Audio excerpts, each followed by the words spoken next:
Hey guys, welcome back to the channel. I'm Tom Gilbanks and here we talk about everything hair loss and self-improvement. So if that's something you'd like to see more of, please hit that subscribe button, and if you don't like the video, you can literally unsubscribe at the end.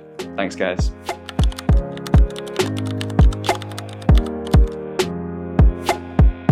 So, Finasteride, it stops you from going bald if you have the balding gene. I use it personally and it took me from this to this. Now, when you start Finasteride, you initially get a shedding phase. This is when hair starts to fall out of the scalp to make way for new, healthy hair.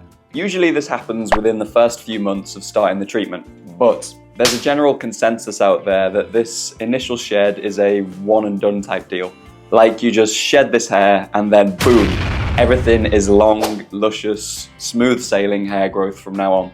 But it's rarely like this, guys. In fact, I recently experienced this myself. So to understand this, we first need to understand the hair growth cycle. First is the anagen phase. This is where the hair is actively growing in from your hair follicles. This lasts on average around 2 to 6 years for a non-androgenic alopecia sufferer. Second is the catagen phase. This is basically a transition phase from life to death. It normally lasts a few weeks, and during this stage, the hair follicle detaches from its blood supply, so it basically has no more fuel to grow. Lastly are the telogen and exogen phases. In the telogen phase, the hair just kind of hangs out in the hair follicle for 3 months or so and doesn't eat. And so when it's not eating, it's not growing, so it eventually reaches the point where it's time to go and it sheds or falls out in the exogen phase. Soon after this, a new hair will grow in place of its fallen brother or sister or them. We don't hair discriminate on this page. There's also a brief stage in between the exogen and restarting of the anagen phase called the ketoconazole phase. This is when the hair follicle is empty and waiting for a new hair to grow in. Kind of like a rental property waiting for a new tenant to move in. So, a man with androgenic alopecia or male pattern baldness has hairs that spend a lot more time in the latter stages of the hair growth cycle and less time in the more important anagen or growing phase. Alongside this, the hairs become thinner each cycle and shorter. So basically, time after time, cycle after cycle, the hairs are progressively getting shorter, thinner and less healthy. The reason this is happening is because the androgen DHT is slowly miniaturizing these hairs. And with enough time, the hair follicle will eventually die and there will be nothing left, meaning baldness.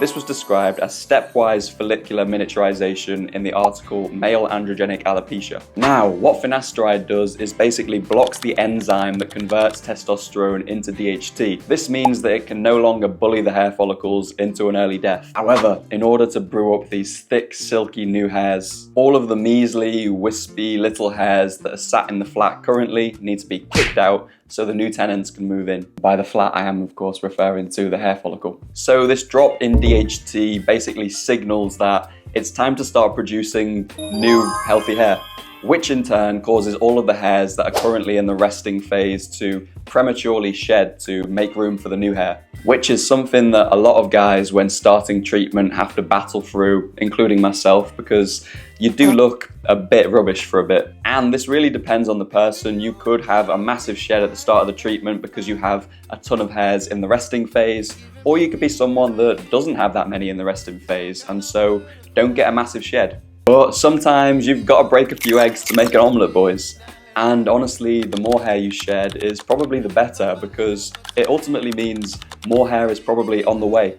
But what if you start shedding again while still on treatment? Now, a lot of guys, 6 months, 9 months, 12 months or more into treatment have had amazing results. Then suddenly, boom, they lose a ton of hair, literally out of nowhere, all at once. Does this mean your genetics have caught up with the treatment? Are you cooked? No, not necessarily. It's most likely a synchronized shed. Anyway, so you've started treatment and all of these hairs have fallen out at the same time. And now they are starting to grow at the same time. So guess what? That means their growth cycle is most likely going to be the same also. This means that they've all hit their telogen and exogen phases at the same time, and so consequently all fall out at the same time. When Finasteride was first released, the company that made it didn't really disclose much about what happened beyond the first shed, probably because they didn't know for sure. But this is totally normal, guys. and there's been more recent studies on it over the last few decades. This longer-term synchronized hair growth was highlighted in this long-term study by Kaufman and colleagues. And you see, because all of these hairs are growing at the same time and speed, it takes time for them to become independent of each other once again. And this could take many years, but each cycle they will become more independent. And the anagen or growing phase tends to also increase each cycle. You see, as a guy who's been suffering hair loss, your growth phases of your hair has been slowly decreasing year after year. I say you because I assume you're a balding guy like me. If not, then why are you watching this? Go and style your hair or something, man. Jeez. Just kidding. But there seems to be a kind of reversal period in guys who've been using the treatment for many years or decades, where pretty much the time it took to shorten the growth phase, well, it also takes time to increase it again. So each hair cycle, it's more likely that these hairs are going to stay on your head for longer each time.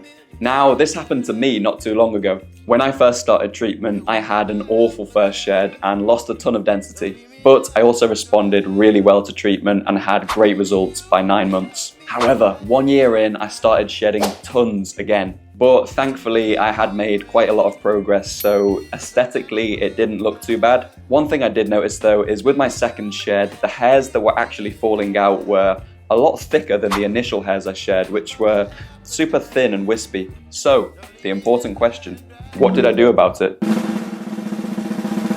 Nothing.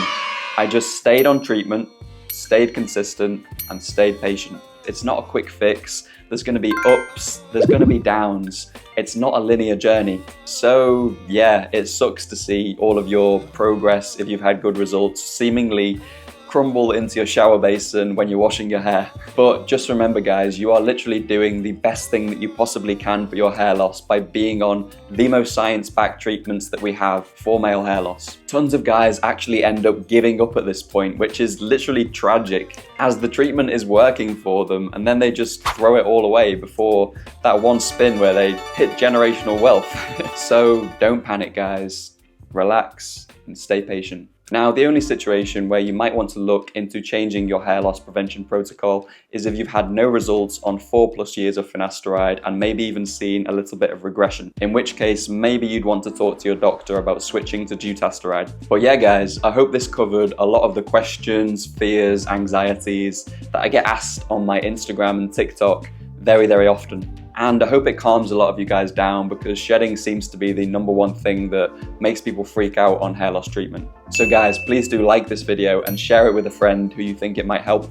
And don't forget to subscribe for tons more content coming soon. Also follow my Instagram and TikTok, I'll throw them up at the end of the video. I post super valuable hair loss content there twice daily. Thanks guys, in a bit.